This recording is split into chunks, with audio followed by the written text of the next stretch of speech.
धम्मपद पंडित वग्गो।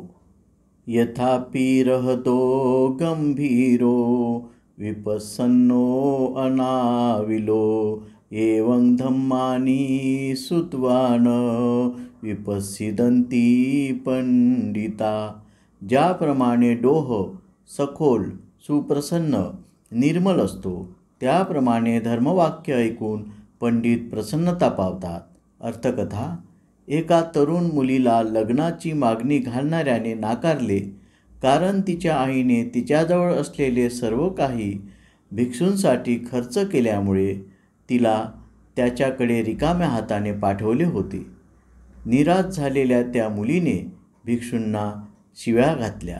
बुद्धाने तिला धम्माचा उपदेश केला आणि त्यामुळे तिचे मन शांत झाले।